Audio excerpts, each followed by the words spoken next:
the first cold start, I'm really surprised it's actually quieter than it was with the stock J-pipe.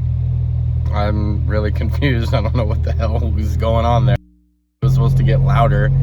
It's definitely louder when I'm driving. I don't know why a cold start is quieter than driving. That's really weird to me, but whatever. Maybe it'll be different once it's tuned, I guess. I don't know. Oh yeah, we're getting it tuned today, so yeah, stay tuned. See what I did there? I'm so lame.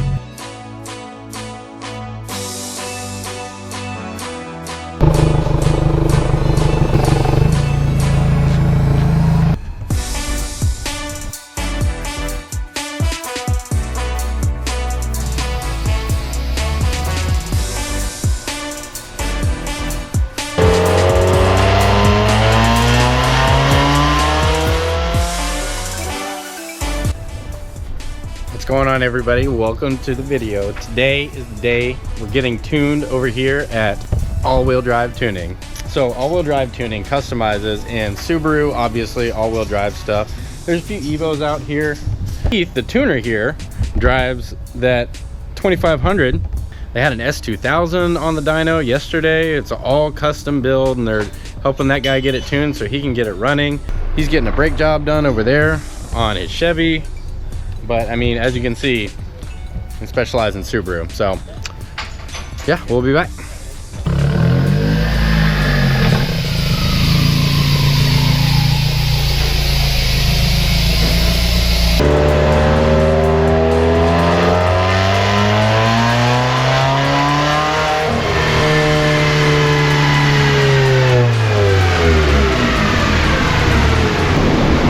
So right now, we were going to install the boost controller before we got it on the dyno, like I mentioned in my last video, but they don't have any here right now. So they're waiting for it to show up from somewhere. I don't know, it's en route or something like that. So right now, Keith is just making a few passes, doing like kind of the basic AFR and like getting it calibrated and all that kind of stuff.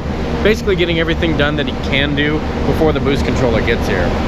So all-wheel drive tuning, actually, they clear out a full day for tuning. So like, you're never gonna run into a problem here where you've got one car on the dyno and you're waiting for, you know, your time to tune. So you end up being here like 10 o'clock at night and people have to stay late.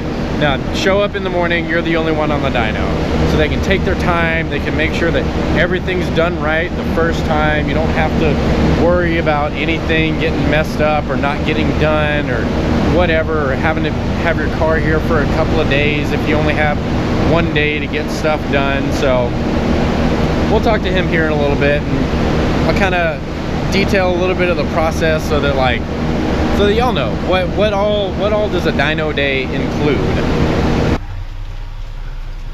So where's the boost controller? The boost controller is in an amazing spot. Of course, it always is. So here's the inlet, here's your air intake, the inlet of the turbo, and it is right on top. Right that's where right. You can't even see? Yeah. Of course. And now the car's all hot, so that's always fun. Oh, yeah. Yeah, Cobb supplies this really cool bracket that lets us put it back in the factory, well, make use of the factory location. Oh, that's tight. Too many lines. So, in addition to preventing boost creep, I was asking them about it. Apparently, the biggest thing that the boost controller is going to do for us is going to be able to smooth out the torque and horsepower curve, because you know the stock application with the turbo and the way that everything's tuned from the factory, you're going to get that initial spike and about 5,000 RPM. It's going to kind of drop off and it's going to come back up about 6,000 RPM. So with the boost controller, you can kind of adjust for that and smooth out the curve. And that's one of the biggest things about pro tuning, is getting the drivability factor, because I mean, if it's no fun to drive, or you know, if you don't want to drive it, then what's the point? So no more of this, no more little weird little vacuum lines. Where's that boost restrictor pill is like right in there, right? I want to say it. I don't know. Okay. Doesn't matter. Yeah, we don't ever really mess with them. That's all getting replaced. It's not gonna have these mounting points. It's not gonna have any of this. Yeah. I mean, it'll have just the port. Right, but that's it. Yeah, and with the silicone one, you lose all of that. See how that fits perfect? Yep. And the boost controller is going to sit right here. Yep. And that's it. And then we just run vacuum lines, everything, and we're done. Tight.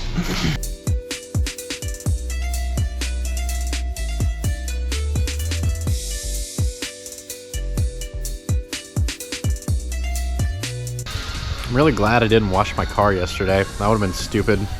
It's starting to drizzle right now.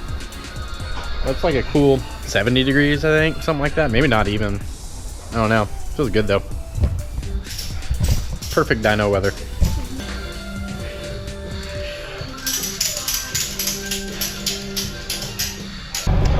So you know, when you talk to a person and you just kind of get an idea that they're the smartest person in the room, that's this guy right here. This is Keith. He's the owner and tuner, right? Okay. So what's kind of your process whenever you're doing tuning and stuff? Well, I mean, primarily the focus is on safety. Okay. Because a lot of these DIT platforms can be slightly unpredictable. So right. Just taking it, you know, and not only what we know already, but just continuing to test slowly in the sense that we're being respectful of the equipment and obviously the other. We want to make sure that being your daily driver, it's safe and still respectful of power. Right, right. So that's kind of the combination.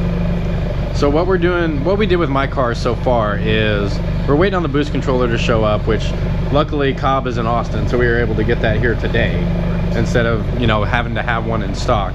But you basically just did like what we could do without the boost controller, like if we were tuning it without the boost controller, correct? Okay, so that how does that even work? Well, as far as the boost management aspect of it goes, the factory boost controller is a bleed mechanism, so it basically uses a pill to hide a certain percentage of boost that the turbo is producing. So it kind of acts like basically just a slow bleed process. Once it peaks out to a certain threshold, it just bleeds off the difference between what's hidden and what it actually sees. Okay. The problem with that is when you have like sudden shifts in boost, like when you mash it on the highway, or super cold outside, you know, it takes a few microseconds for it to capture that information and actually make the adjustments. And the bleed isn't very quick either. It's really slow compared to how fast now.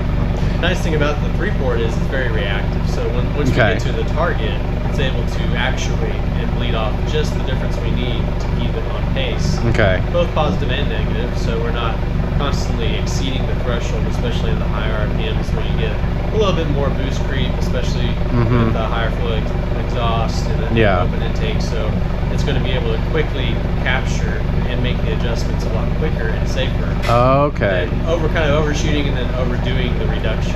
Right. Because then you don't get a lot of good drivability. You get kind of like it just feels very perky, but then you have that instant pullback. It feels a little peaky. It doesn't have a good linear power. Okay. We'll actually be able to quantify the comparison of the boost management and peak torque and how it holds the actual boost in perspective of how it's recorded on the engine.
The green line was the tune before the boost controller. Okay. The blue line was after the boost controller. Okay. The red line was the base line off the shelf. Okay. The red line is what I first dynoed at, or okay, for just Subaru. So this is where I'm at now. Yes. And that's a lot better. I like the way that looks a lot more.